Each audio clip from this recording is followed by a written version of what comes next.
Hey guys, welcome back to the channel.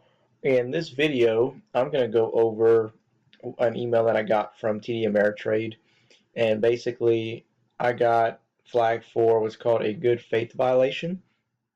I'm going to explain what a good faith violation is in regards to trading and why I got it, how I could have avoided getting the violation, and just want to kind of give you some basic information on what it is just in case it ever happens to you. So real quick, don't forget to subscribe to the channel, like the video, hit the notification bell if you enjoy watching our videos. And also a quick reminder, this is not financial advice. So what is a good faith violation?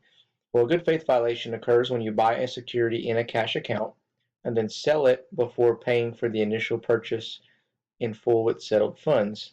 The Federal Reserve Board Regulation T requires that either a cash account have sufficient settled funds to make a purchase, or TD Ameritrade accepts in good faith that the client will make a full cash payment for the security or asset before selling it.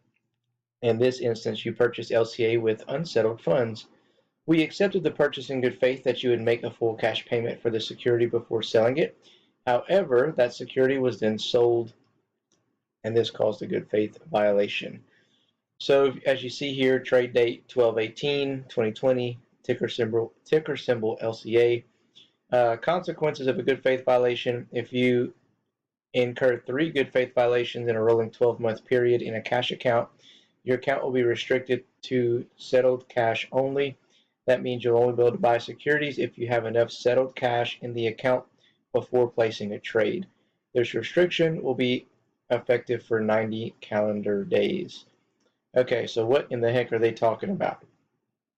So basically, whenever you own a security or stock and then you sell that stock, TD Ameritrade in your account will say that you have a certain amount of money available for trades, whatever you had. So let's say you owned a certain ticker symbol and you sold it and your funds were $1,000 that you sold.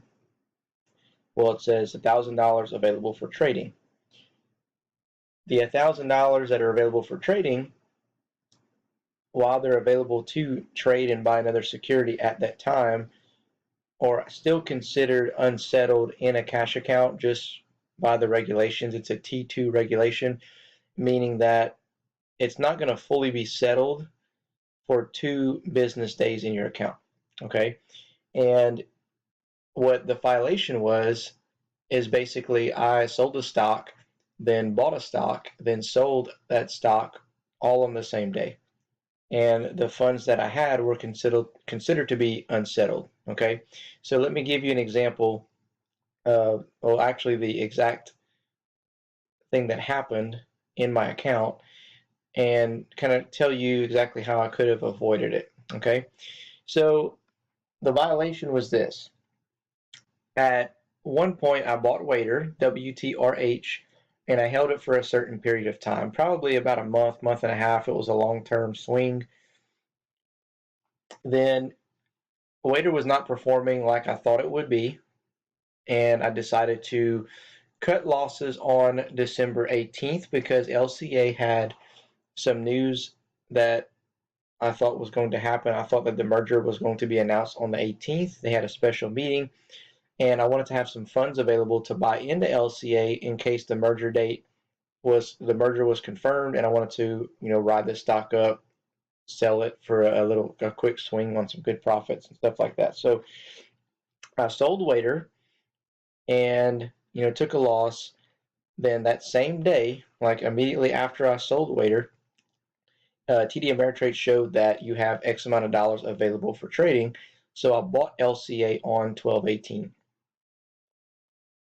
Right before the merger meeting happened.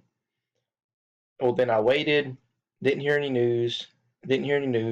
About 30, 45 minutes later, I start researching, and I find out that LCA was not going to go forward with the merger due to the lack of votes by the shareholders. So I immediately sold out on that stock and got a small profit out of it, a couple $100. But I sold out because I knew that it was going to sell off, and I wanted to protect myself from the downside. So being that those funds weren't settled, and I did all of this on the same day within the span of like 30 or 45 minutes, that's where the good faith violation came into play. So these are the ways that I could have avoided having that happen. I could have, one, bought LCA and held that position for 2 or more business days prior to selling. So even if I sold Waiter that day and bought LCA that same day, if I would have held it for 3 to 4 days and then sold it, it wouldn't have been a big deal because those funds have actually settled into that cash account. Okay.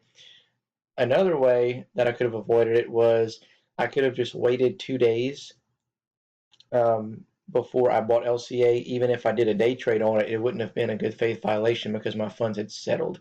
But being that I wanted to buy it on that particular day, then obviously, I didn't want to wait because I wanted to get in and ride the wave up if they were going to have one. So basically, that's it in a nutshell. Remember, if you cash out on a stock, then in order for your funds to be settled, then just wait 2 business days if you're going to do anything, or if you're going to buy into another stock on the same day that you sold another one with those same funds, then just make sure that you're going to hold that stock for more than 2 days and you won't get the red flag. So anyway, hope this helped. I wanted to provide just a little bit of insight and my experience with it. And other than that, that's all I got, and I'll see you in the next video.